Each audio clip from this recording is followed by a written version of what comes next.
Hmm. All right, everyone, put on your glasses and your blue shirts. It's time for everybody's favorite game show, Geeky Justin Live. You know, it sounded better if I had like a crowd behind me, sort of Wheel of Fortune style. I'm Justin Lee, and with me today is my good friend who I'm very excited to have this show with today, Ron Belgau, who everybody always asks me, Ron, how to pronounce your name. So I'm pronouncing it in case you don't know how to pronounce it. Ron Belgau is here. Um, Ron is the co-founder of Spiritual Friendship. He is a leader, has been for many years in the Side B gay Christian community. We'll talk about what that means for those of you who don't know. Ron, welcome to the show. Thank you very much. If I'd known I needed to wear glasses, I would have brought them. I know I just did glasses. the blue shirt. The I love that you got the blue shirt. I'm gonna I require only all got my half the guests. memo. I'm gonna require all my guests to have blue shirts from now on. Okay. Um, I so we have been friends for a very Over long five time. years. We we have been disagreeing publicly about quote homosexuality and same-sex marriage and all this stuff for like 20 years now, and we're still Sure. Let friends. it out of the bag. And Yes. which is impossible because we're far too young to have been having a Yes. conversation for that many years. We Um, met in kindergarten. we we've been having this conversation for a long time. We've been disagreeing publicly for a long time, um, and we're still friends. And I thought it would be nice to talk a bit about how it is that we've been able to stay friends all these years, despite having a big disagreement on an issue that affects both of our lives in a polarized world. Um, but first, maybe I should give you a chance to say something about who you are and what side B means for the folks who are not familiar with that terminology and all that jazz. Sure. So kidding about meeting in kindergarten aside, um, Who's kidding? we I was definitely in kindergarten 20 years ago. um, we were both involved in and actually met through internet thing called Bridges Across the Divide, where it had at that time it was mostly ex-gays and people who were in favor of same-sex marriage. I don't know exactly. There's always how do we define this? So Bridges Across came up with this terminology that side A are people who think that it doesn't matter the gender of your partner.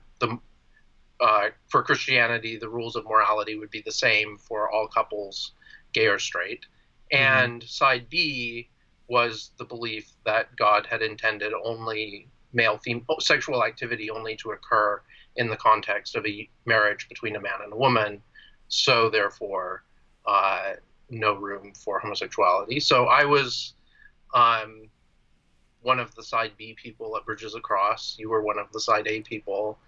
Right. Um, but I think in some ways, looking back, it's like actually that disagreement helped us to become friends. Like it gave us, both of us we kind of had come down on where we were, but we're still undergrads and, it's still kind of a lot of thinking through. Mm. And suddenly we both had someone to bounce ideas off of. Um, Yeah. and occasionally, the emails bouncing ideas went on and on and on. I Uh, don't know what you're talking about. I am a very I am a very concise person, Ron. And let me tell you 10 ways in which I am very concise. Um and I will respond to each of those 10 ways with 5 subpoints. so right, when we first met, you first emailed me, you Yes. you sent me this like tome that you had been working Well, on. so it's not quite that bad. I emailed you something that was like, hey, I'd read some of your stuff online. And I think I was asking to get it. You were already at Bridges Across, and I wanted to join. So I emailed you about that. And then we emailed a couple of things, and you asked, I think both of us had been kind of coy about what we believed. And so then you asked me, where do you come down on gay relationships, all of this? And so then I wrote a 42-page single-spaced This is true. response. This is true. I think I have somewhere here. Let me see if I can find it. How many pages, or let me, you said 42. How many words it was, because it was a lot of words. It was. Oh, if you can count words, that's even better. So It was a 30. couple of years. It was like 30,000. It was like a 30,000 word essay for comparison's sake. The first Harry Potter book is 78,000 words. So to give you an idea, that is how much Ron wrote, and it was called The Joy of Celibacy, and it was an argument for your side B position, that I should say that we're both gay. We both use that word gay. We're both Christians. Yes. I'm Protestant, you're Catholic. And so this was your case for like celibacy for gay Christians is a good thing and not something to be feared, right? Yes. All right. So it was a well-developed case. It was well developed. It was intense. It was intense. So in my defense, I didn't just drop this on you out of the blue. You had asked a question. I responded to your question. And I never learned my lesson. I still ask you what you think about things. I'm grateful for your friendship. So one of our viewers, Tom, says, I have a friend by the name of Jim. I would not trade him for the world. We debate, argue, and are polar opposites. And yet, oops, I've moved this so I can't see it. And yet, we are friends and will remain so no matter what. Friendship is not about differences, but similarities. Jim and I are human beings, and that is my qualification, simply stated. So this idea that similarities bring us together, I think is worth exploring, and I want to talk about that. But first, maybe I should also say, we were just talking right before this, before we went live. Yeah. And both of us are a little bit, I don't know, punchy a little bit. We're like today, but we've both had lack of sleep, and I was under the weather, and you were driving. Where were you just? Oh, so this weekend I went up hiking on Mount Rainier with some friends. And so you can go up. It's really cool to watch the sunrise. So you go up and it's still pretty dark. And then the sun slowly comes up and the sun hits the top of the mountain long before it comes up down in the valley where you are. So you have this, like, while it's still kind of twilight down where you're at, you can look up, and because the mountain's covered in snow, it really reflects. And so you see, first the mountain starts to glow a little bit red and gets gradually lighter, and then the sun hits it at the top and you suddenly see it really illuminate, and then you see that slowly come down as the sun rises higher. So it's really cool, but you have to get up at like 4:30 in the morning to do this. So I did that, and then had to drive home last night. So I consumed a certain amount of caffeine in order to do that, and then ended up having so much caffeine in my system that I didn't actually. The last time I looked at the clock, it was like 2:00 in the morning. So I feel so but I've been told that there's a certain way that when I'm exhausted with travel and all of that, like I can loosen up and sort of do more vibrant speeches or whatever than when I'm stone cold sober. That's fair. So hopefully this will be an interesting conversation. Okay, so we disagree on some stuff. Yes. we have been friends for a fair amount of time. Um,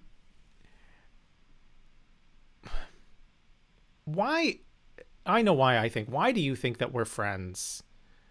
Like, in spite of our disagreements, because I can tell you already, we I just got a comment. I'm not going to put it up at the moment, but I just got a comment um, that sort of, and people ask me this all the time, like, well, essentially, um, why, how can you be friends with this guy, when you disagree so strongly? And does it mean that you are, this is what people ask me, this is not what the comment said. Does it Hmm. mean to be friends with Ron that the issues on which you disagree are not really big deals? But it is a big deal, right? Because for you, Yeah, this is a major theological issue. For me, it's a major theological issue. This affects both of our lives. It affects people we care about. We both want the church to get this right. We disagree about what getting it right looks like. right. So why do you think we're able to be friends in the midst of like having a really intense disagreement that we have had really intense conversations about? Well, I mean, it seems like in some ways, um, that disagreement is a big thing that we have in common. Mm, Like, there are a lot of people who don't get why this is an important conversation. that's true. And, who are just like, well, either, well, it's obvious that gay sex is prohibited. So why, let's just agree on that and, um, not talk about it. We don't need to uh, make an issue out of it. Or on the other side, it's like, all that stuff is just outdated. Why do you even bother talking to these conservative Christians? Just, come out, move on with your life, find a partner. And I think that, uh, you know, for both of us, this is a very important theological question. And I've really appreciated that even though we disagree, you have very intelligent disagreement that has caused me to think a lot. I think, particularly, to move away from exegetical arguments that gay sex is prohibited, although I think those are, I mean, I do think that that's the correct exegesis of Scripture, but that one of the things that you've pushed that I think is really important is understanding how this relates to the command to love God and love neighbor.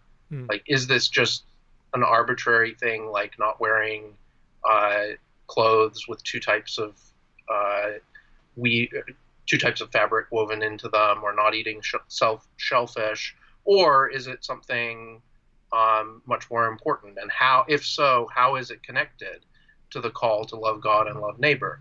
And I think you've really pushed on how that's the most important question. And that has really pushed me to think in a much deeper way about how those are connected. Whereas I think um, in a lot of conservative circles, the conversation ends at the exegetical question about prohibition. Once we've established that it's prohibited, then we can just move on. And I think that it's actually, I mean, not just as a sort of we need to have a response to liberals, revisionists, progressives, whatever you call uh, people who are arguing for same-sex marriage, but if we want to understand the Christian tradition and why have Christians always interpreted, why has the exegesis always been that sex is only for marriage between a man and a woman, that has to be related to the Great Commandments. And so if we don't understand that, if all we can say is that it's a prohibition, then we don't actually understand what Paul is teaching. So, Because Paul himself is definitely on the side of all of the commandments come down to loving God and loving neighbor. I always love it when you make my case for me. It's wonderful. It just makes my life so much better. But I love what you're saying here, because what I hear you saying essentially is that our friendship and the fact that we respect each other and the fact that we listen to each other and really genuinely Mm-hmm. take each other's positions seriously helps us to refine our own position, which I think is important whatever the issue is, because it's like if you don't ever seriously engage with people who disagree with you, then you almost certainly will not have the best, most refined version of your argument. Even if you're Yeah. right, there may be little ways in which you're getting it wrong or in which you're not stating your case as well as possible or whatever, Right. because you're not truly engaging with the folks who disagree. And Yes. things are rarely so black and white that one side has all the points and the other side has 0 points. Usually, even whoever's wrong has at least some points that need to be taken seriously. Yes. So, okay. Steve says, in my experience, real growth happens when I mindfully engage with those whom I admire yet may disagree. More often than not, this results in enduring friendship. Steve, you put it better than I did just now, so thanks. Okay, so Rob wants You to always know. love it when people make your points for you. I do. Rob wants to know, so what does Ron believe in? That's a big question, Ron. What do you believe in? I believe in God the Father Almighty, maker of heaven and earth. Don't give a Catholic a chance to do creeds. Oh my goodness. But I think it's important. I mean, that to me, the most important thing is that core faith, belief in God the Father, God the Son, who came, gave his life for us, the Holy Spirit who dwells within us.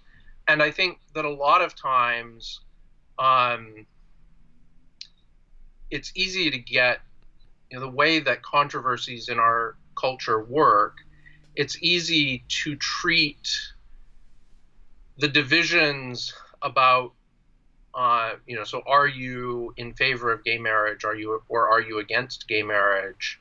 Comes to be treated as much more important than do you believe in God and seek to understand his will and follow him. Now, I can think that lots of people are getting that wrong, but that doesn't mean that I don't acknowledge that it's important that they see, that they believe in God the Father, God the Son, and God the Holy Spirit. They believe in all of the things that Christians believe in terms of incarnation, giving your life over to Christ. And then there's these disagreements about things like homosexuality. But it's not just, the other thing is we forget how many other issues like remarriage after divorce or contraception or the sort of tacit acceptance of premarital sex that has become more and more common, like how much these are out of step with historic Christian faith. So in a way, that's kind of an evasive answer for what do I believe, because I assume that Rob's question was, what does Ron believe about homosexuality? Not what creed does Ron believe. But I think it's really important to step back. If you ask what I believe is that gospel. What I believe about homosexuality or sexuality in general, I am sort of an across-the-board Catholic. I think that marriage is lifelong. I think that there's very, very narrow exceptions for remarriage after divorce, that married couples should not contracept, that and that gay people cannot be married. I should say, and this goes back to what we were talking about, the relationship between the prohibitions and the commandment to love God and love neighbor, is that I think friendship is very much underappreciated, that we overemphasize the importance of romantic, sexual, marital relationships now, and underemphasize the importance of friendship and other kinds of non-sexual relationships. And so one of the things that I've talked a lot about is the importance of celibacy, and then if you're celibate, how do you form, that doesn't just mean being isolated and disconnected from other people. Celibacy is also a way of loving, and a way of giving yourself to God and to loving others. So I want to pick up on that. I want to bring in a Sure. comment from a viewer, and also I realize I forgot to mention to you, Ron, before we started that the sort of the quarters of your screen on each side are cut off. So if you're too much to one side of the screen, your head's going to get Okay. cut off a little bit. So you may want to All right. move slightly more towards the center. Yeah, perfect. Just so that Okay. it doesn't, drive our more obsessive compulsive leaning viewers insane. Or our um, obsessive compulsive leaning interviewer. you know, I've been friends with you for 20 years, Justin. this is true. This is true. Ron knows. Ron knows too much. Um, so okay, so we disagree pretty Hmm. profoundly about Yes. some of what you just said, but not all of what you just said. Like the stuff that you said about the importance of the core gospel message. We're both Christians. That's stuff that we share. And I think it's important. One of the things that I've learned from our friendship is that having that starting place of like, here are some core values we have in common. As you said, we both agree that this is an important issue, and there are reasons we agree that this is an important conversation to have because we're starting from Right. certain shared values about what it means to be a Christian, about what it means to take your sexuality seriously, about reading the Bible and caring about the history of the church and all these things. Like these are things that we have in common. There's some things we don't because I'm Protestant and you're Catholic and other things, but like we have certain values in common. I think that's really important, and we've been able to build on that. Right. And I think there are other ways we've built our friendship, but we do disagree pretty profoundly on this question of same-sex marriage. I'm a big believer that if you are gay or bi and you fall in love with somebody of the same sex, that you should be able to pursue that and get married. And so for me, that's the obvious answer that the church should come to, and that's where we disagree. But a lot of folks, I think, underappreciate. A lot of folks on my side underappreciate how difficult it is for somebody in your position trying to take their faith seriously, knowing in particular, for somebody who's gay, being gay and Christian and side B is not an easy thing to be. Mike, one of our viewers, says I'm a side B, same-sex attracted man, 58 years old and lonely. My church doesn't come near to meeting the needs I have. I want to follow God's word, but the older I get, the harder it gets. I hear messages like that all the time. I know you do too. And this is one Yes. reason that even though I disagree with you theologically, and even though I want my side to win in the church, because I think it's right, I also recognize that there are a lot of folks who are not there. I would love for them to be where I am eventually, but I know they're not today. And I know that they're hurting, and I know that they need somebody who understands where they are to help provide that support, that community, that, as you said, that friendship. So you are doing that in part through this organization that you and Wesley Hill founded called Spiritual Friendship. Hmm. Do you want to say something about what spiritual friendship does or what it is? Sure. Um, so actually, the thing about citing the creed, Wes and we've talked at various times about whether to have, some statement of faith, and joked that maybe we would just have our statement of faith be the Nicene Creed, because it's a ecumenical project. So Wes is Episcopalian, I'm Catholic. We have a number of writers, Baptist, Presbyterian, various other Eastern Orthodox. So it's, first of all, an ecumenical project bringing together people from a variety of Christian backgrounds. The thing that we have in common is trying to talk. So all of the writers are in agreement with the traditional Christian teaching on marriage and sexuality. So none of us promote same-sex marriage. But we want to talk about how to cultivate, not just to talk about the negative no to gay sex, but talk about how do we positively fulfill our calling as Christians. God gives gifts to everyone in the church. All of us have not just struggles that we deal with, but also gifts that we've been given to help build up the church. And Wes and I and others completely believe that gay, lesbian people can be part of, that God gives gifts to us just as he gives them to anyone else. All Christians have struggles. All Christians have things that they're tempted to do. All Christians struggle with sin, have to repent. But also all Christians are given gifts and can help be part of God's calling in the world. God gives each of us a calling. So that's spiritual friendship is above all about talking about how do we create friendships and communities that help people to live out their gifts in the church and be light to the world.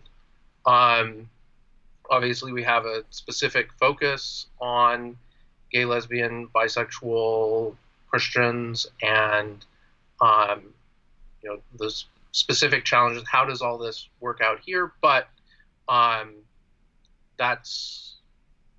our basic focus. And we've done two basic things. One is the blog, which has been around since 2012, where we have a variety of writers who have, just discussed different ideas that they have.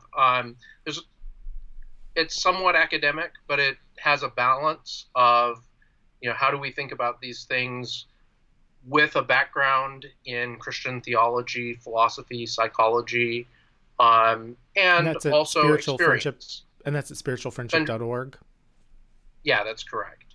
And then the other thing that we've done is the last 2 years in coordination with the Revoice conference, we offered a conference before Revoice that was sort of a more, Revoice has gathered a lot of people. There's the keynote speakers, there's workshops. A lot of the workshops are kind of practically focused. And the Spiritual Friendship pre-conference each year has taken on a kind of more theological theme. So the first year we talked about questions about desire and how do we think about fallen desire, how do we think about redeeming desire, because that's been a major source of debate in conservative circles regarding gay Christians.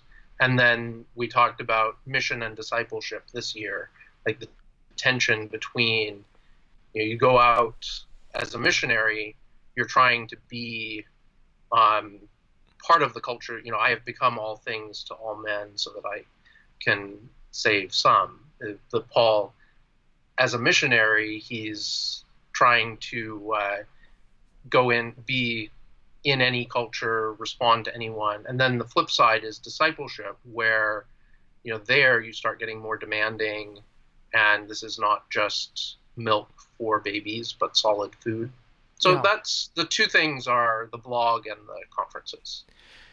So we're getting a bunch of comments on the feed here. Well, you're reading one of the comments. I'm noticing that I forgot to plug my computer in. Let me slip out of the frame. The plug is right over here. You slip out of the frame for a second and get the plug, and you read comments, and then I'll respond. All right.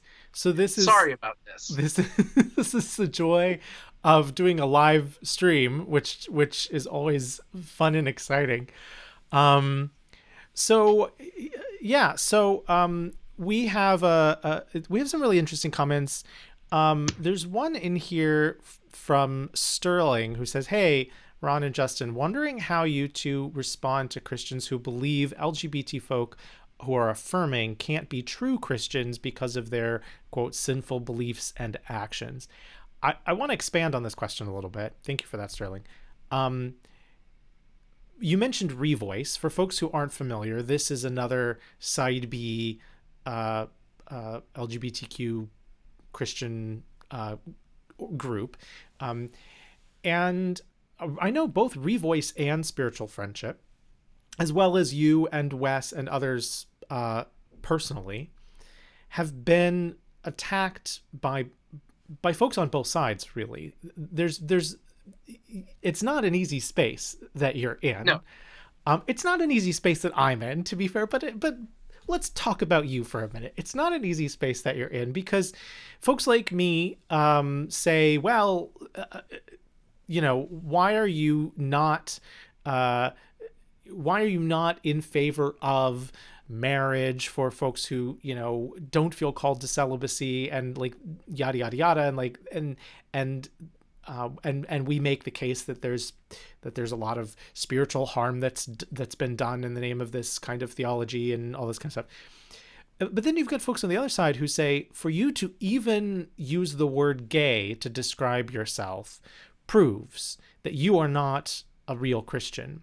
And of course they would say, to Sterling's point, they would say, I'm not a real Christian because I'm side A, I'm fully affirming. But they would say, you're not even a real Christian because you are, you use this word gay and Christians shouldn't call themselves gay. How do you, I know there's a long answer to this, but like short answer, like how do you respond to those folks? And is that hard? Let's take the second part first. Yes, it's hard. Like it's hard to find your people, right? Yes. So I think to try to answer the question briefly, I just have a hard time with the idea that I can see who the real Christians are. Like I can talk about specific beliefs and say, if you hold that belief, I think you're wrong. Mm-hmm. And that many of those beliefs can be, that it's a serious problem to believe that.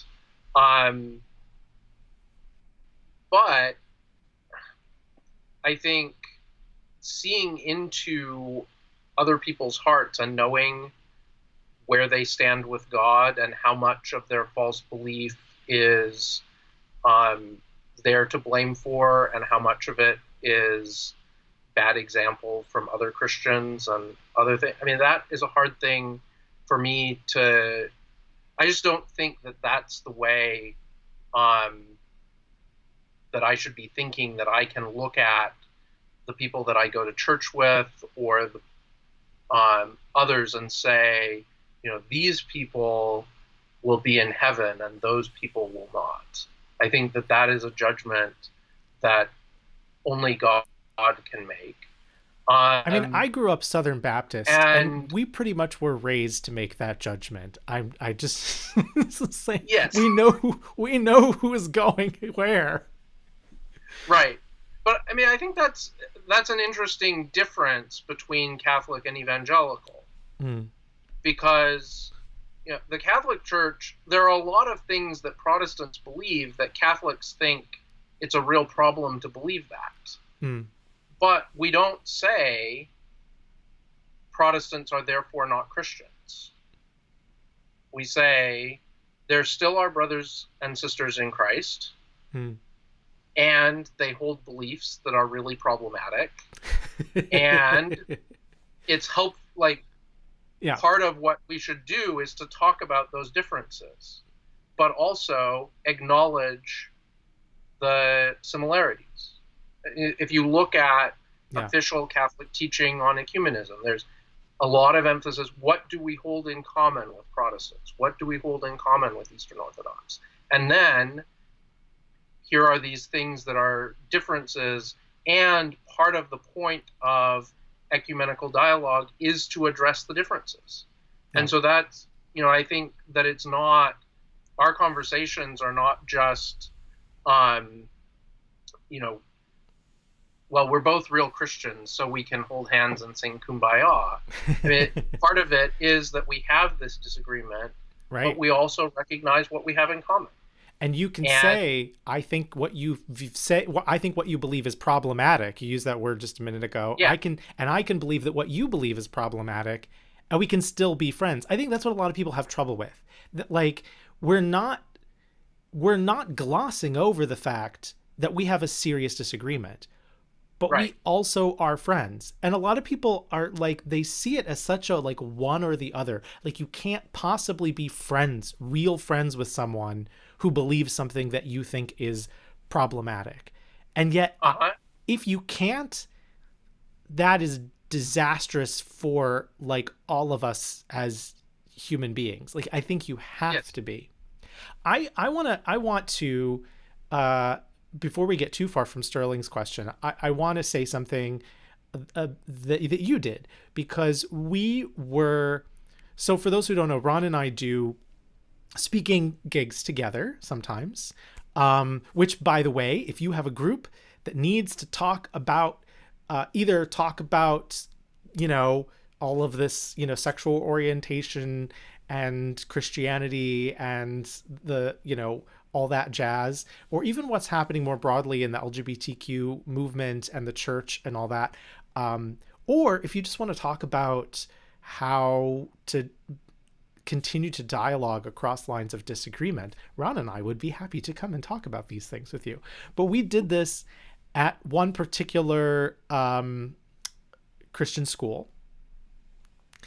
You know where I'm going, I I think. do. We were at this one Christian school, and there was, at this particular event that we did, there was a third speaker. We were invited to talk about how we disagree and why we disagree and where we agree and where we disagree. And we talked about, all kinds of stuff. We talked about our points of agreement, and which we should probably get to at some point before we finish this. But, like, we also talked about our disagreement. We talked about how we interpret the Bible differently and so forth. And then there was a third speaker who, as part of his talk, said that I wasn't a Christian because I'm on the affirming side of this. And you, in the Q&A after, when you were asked about your thoughts about the presentation that we'd just seen, you were very gracious in immediately stepping up and not holding back in defending me. And, that even though you, in a sense, on the particular question of same-sex marriage, you theologically would be on the same side as this other speaker, you were very adamant that you know me, that you've known me for many years, that you know that I'm a Christian, that you know that my faith is real and is sincere, and that even though we have this disagreement, that you felt that that was inappropriate for him to say that. And that meant a lot to me. And I think that, for me, is such a great example of why these kinds of friendships are important, because what that other person said is the kind of thing that sends people like me running in the opposite direction and not wanting to hear anything else. And yet you and I, because we respect each other and because we actually listen to and empathize with each other, even in the midst of our disagreements, we have been able to be friends for 20 years and to care about each other and to care when each other's hurt and to care when each other is having a difficult time. And so when you have an opinion, I listen to it. I may not agree with it. We might argue about it. Voices might occasionally be raised, or at least mine might. But we learn from each other because we care about Yes. each other. Yeah, I think part of what I remember saying at that particular event was part of why I I think it's just ridiculous to say that you're not a Christian at all, is that our arguments have always been about how to understand Scripture. Like, Yeah. you're not questioning God's existence or questioning the gospel. It's an argument about how do we understand Scripture, and often the ways that you have challenged about, how do you have a way of thinking about the prohibitions that is connected with the command to love God and love neighbor, really, I think, goes deeply to how do we come back to the central themes of the gospel. And it's interesting to me because I've been on the receiving end of some of the same people that, I'm barely a Christian, I think, in that guy's view. I'm not sure that my vouching for you helped. But,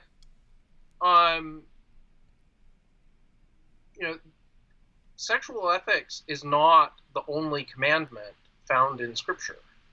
It's not the only thing that Jesus talks about. And it's really interesting to me how people can be very cruel and judgmental towards gay people without recognizing that there's any question,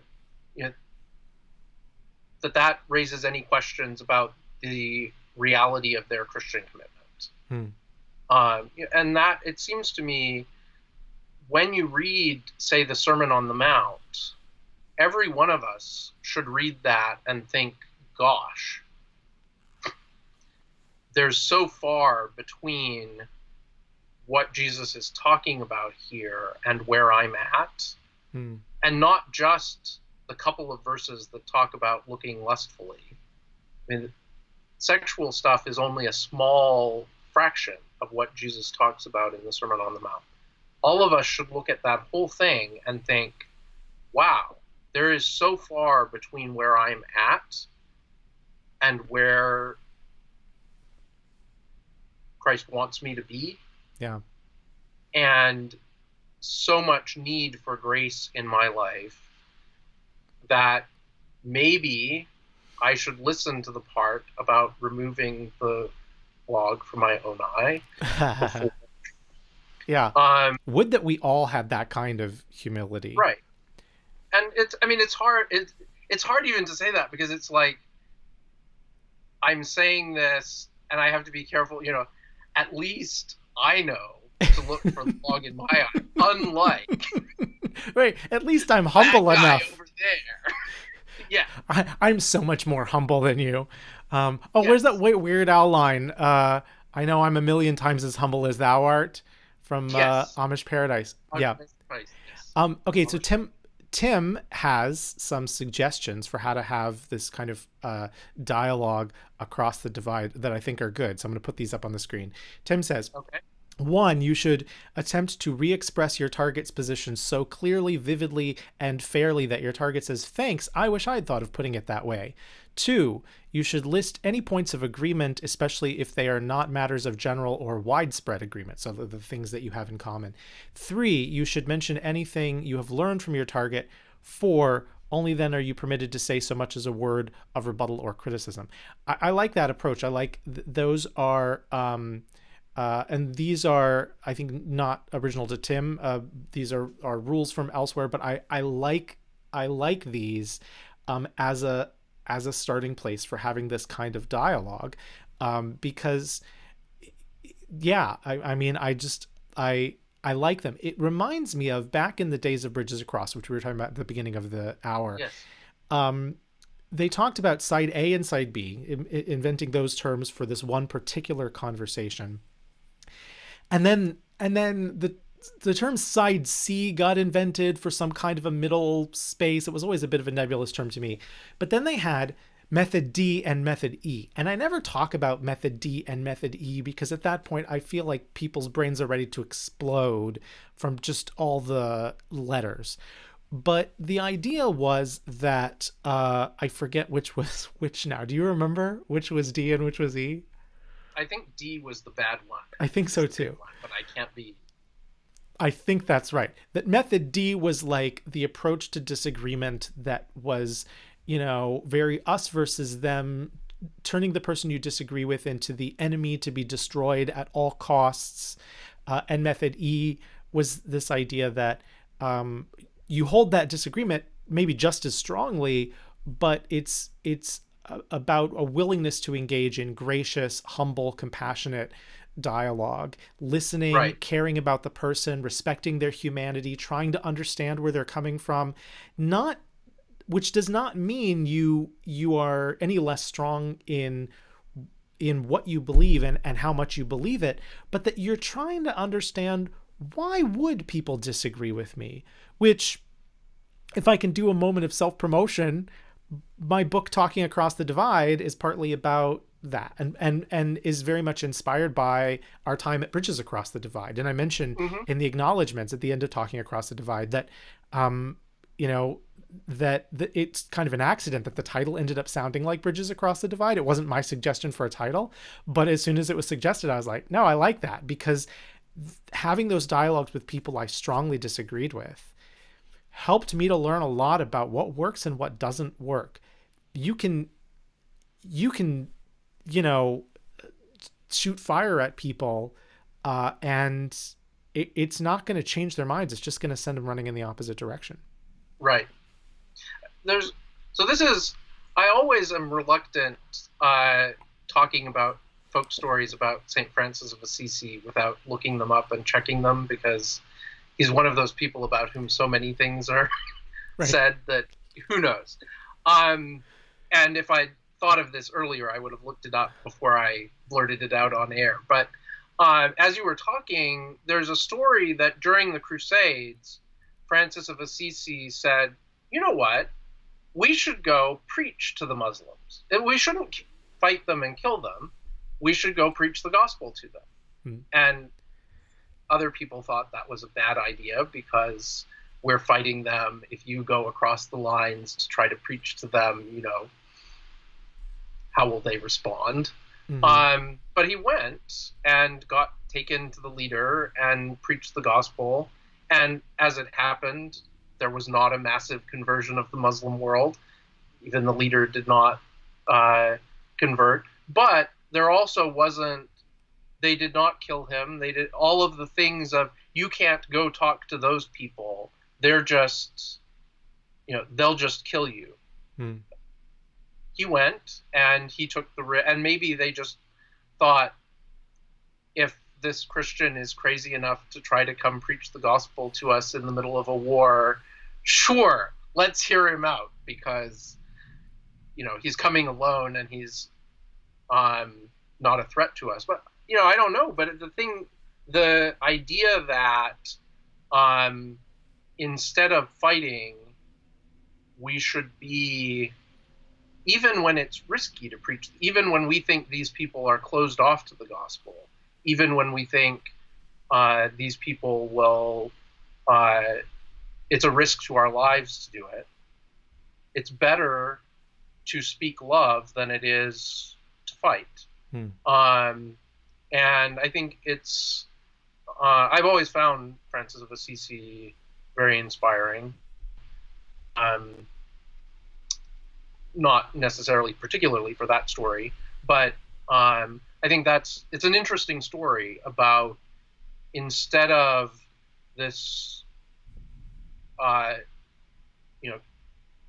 the crusade mentality of holy war, these are not enemies to be killed, but potential converts to preach the gospel to. I mean, And that's, I would rather be that person in the midst of a culture war. I would rather be the guy who is speaking to people who disagree with me as if they're human beings who could be convinced, rather than just write them off at the beginning as these are enemies, and the only way that we can interact with them is trying to destroy their influence or whatever. Yeah, I mean, it seems like every group has some out group that we see as the the irredeemable enemies. Um, Yes. and certainly Muslims have in different times and places and groups been that group.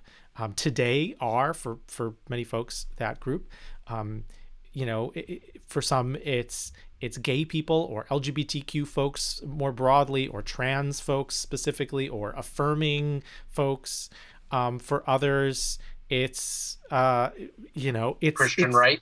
yeah, or it's revoice and spiritual friendship, and um, it's we all have those groups, and I think each of us, if we're honest, um, we could probably think of multiple groups of people whether we would say it publicly or not, and in many cases we think of them as the irredeemable enemies.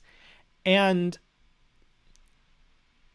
it's tricky because there are, as I talk about in my book, there are villains in the world. Like, I don't mean at all to say that there are never any villains, because there are hate groups. Um, you know, there are the Hitlers of the world, Mm-hmm. but we are often very, very quick to put an entire group of people in that category. And without knowing them, without taking the time to befriend them, we write an entire group of people off as just, equal to Hitler. And it's like, a Uh-huh. Hitler only comes along once in a while. Most people are not Hitlers. Even people who do very bad things, most of them are not Hitlers. And so if we're so quick to write whole groups of people off as Hitlers, then I think we have to be honest with ourselves that maybe we are jumping to conclusions about folks, and if you never engage, then you can't ever change minds. So speaking of which, people have been asking me to ask you about a question that is the divisive topic of our generation and of this show. How do you feel about pineapple on pizza? I'm not a fan. Well, folks, you have been here to witness the end of 20 years of friendship. I can disagree with you on side A and side B, but Ron Belgau, how can you not be a fan of pineapple on pizza? It's the most wonderful thing. It You know, was yeah. I remember the first time we met was in Wake Forest, or when you were at Wake Forest University. So that's Winston-Salem, North Yeah. Carolina. Yes, You took indeed. me out to this pizza place that had rattlesnake as Yeah. one of the toppings available. So I'm not sure that I trust you as the authority on pizza toppings. This is something that the viewers may not know about me, that I like weird stuff on my pizza. So pineapple is like, that's easy peasy for me. Yeah. Yeah, the rattlesnake sausage at Pie Works was the name of that chain. I don't know if they're still in existence. I don't think they are, but maybe they are somewhere. I don't know. They were famous for putting weird stuff on pizzas at the time, and I loved it. I thought that Yeah, was I fantastic. I was side B on rattlesnake pizza too. I did not order it regularly, but I did have it. It was good. So what Oh, does rattlesnake taste like? I couldn't tell you now. Okay. I don't know. I remember it was a very spicy pizza, but I really remember, like, it was just spiciness, like it was sort of Okay. overwhelmed everything. It's not like they sprinkle the venom on it to give it a little bite. One hopes not. That might explain some things. I don't know. Um, uh, so, Rob wants to know, how about bugs? No, I do not eat bugs on my pizza. I do not eat bugs ever. Under any circumstances. I have to draw the line somewhere. I can only be so progressive. So, um, uh, so I have some notes here that I want to make sure that before we run out of time, just some of the things that we have talked about that are ways in which we have maintained this friendship and things that we agree on. Mm-hmm. That in addition to the common faith that we have, we have similarities in our backgrounds. Yeah. Both of us know what it's like to grow up gay in the church and be figuring all that out. We approached it from different ways, but like there are certain common elements to our backstories that as we got to know each other, we learned about. We didn't know about them up front, but as we made the effort to become friends, we learned about those things, and that helped us to maintain that friendship. Yeah. We both agree that sexual orientation is not a choice. It's not something that that people can necessarily change. That has influenced how we approach this, even though we've come to different conclusions about what to do about it.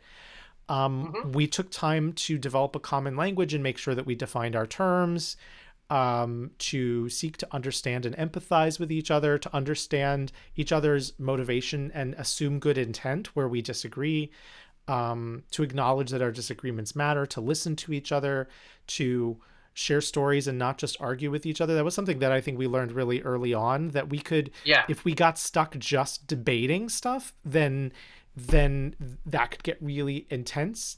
And and it was important to stop and kind of get into those stories, to acknowledge our own and our sides, the people who agree with us, our blind spots, while showing grace to the other. So like when we have private conversations, I think I can say this, I hope I can say this publicly, that when we have private conversations, we are both very upfront with each other about the places where we think our side is getting it wrong.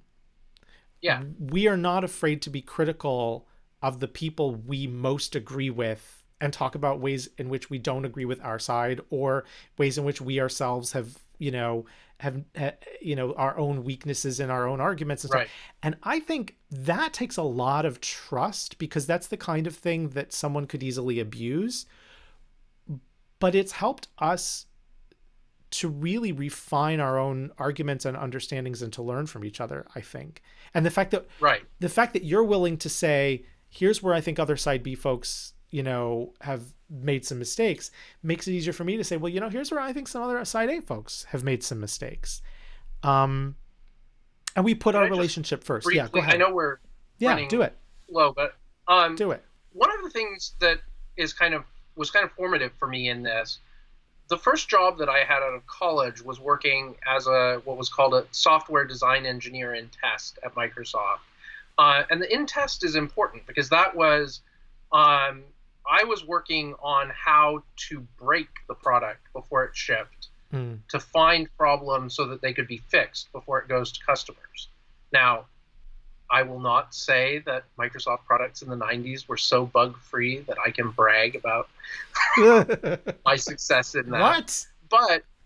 But one of the things that I think that really drove home for me was part of having a healthy organization is being able to be very upfront about the problems within the organization. Not just saying, we're all fine, everything's good here, all of our problems are due to stuff outside. And this is like one of the things that I have found very frustrating about the Catholic scandals is the degree to which the underlying problem there is the inability to have a critical internal conversation that says, here's a problem, it has to be fixed. Yeah. Instead, the problems are the liberal media trying to expose this, etc. Now, I don't want to say that there has not been a huge amount of progress in addressing the issue within the Catholic Church, but where there's been progress, it's come from saying, we can't blame this scandal on the sexual revolution or the liberal media trying to make us look bad. We have to look inside and say, what do we need to fix to do this? And I think it's, that's a really extreme thing, but just across the board, if you can't be self-critical, you can't have a healthy organization. And I think that's part of our conversations, part of why I'm quite willing to be honest about the things that I think are problematic on my own side, are because I think it's important to have that self-critical. And, again, look at the Sermon on the Mount. It's clear that Christ, the idea that our problems are caused by other people is an idea that Christ just has no interest in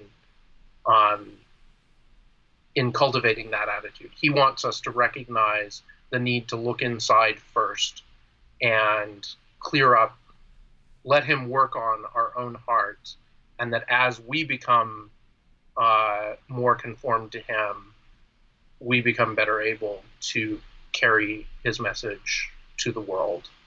Yeah, I appreciate that about you, and that's your perspective, and that's a place where we certainly agree. And I'm grateful to you for all these years of friendship, and that we keep coming up with interesting things to talk about, because when we were preparing to do this show, we had a brief conversation and talked about a bunch of different things we might talk about that we didn't end up talking about, because there's so much that we can talk about. So at some point we'll have to have another conversation. I know viewers have had a ton of comments that we didn't get to.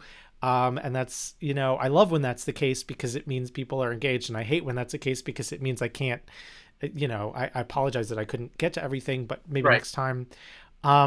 Ron, for folks who want to bring us to speak and talk about this friendship and how do you do friendship across divides, and talk about all this stuff, and talk about, because we have 20 years experience of seeing how this culture has shifted, how this conversation has shifted, which I think there's a lot that we could say there. But people who want to bring us to speak, you can contact either of us. I can say, if you go to my website at GeekyJustin.com, there's a speaker thing, and if you mention that you're looking to bring both of us on that form, then I can get in touch with Ron. But also, Ron, for people who want to get in touch with you about whatever, check out the Spiritual Friendship blog, or just follow up with you on any of this stuff, how should they do that? Well, there's a Spiritual Friendship blog, which is spiritualfriendship.org, and that has a contact thing for booking, speaking, and same thing as your site. Also, I'm on Twitter. The handle is Ron Belgau. And I'll say for our audio listeners, that's RON B as in boy, ELGAU. Correct. I'm glad you can spell it after all. I was grateful to you for telling me how to pronounce it. I've been confused on that for a while. I try to set people straight, so to speak.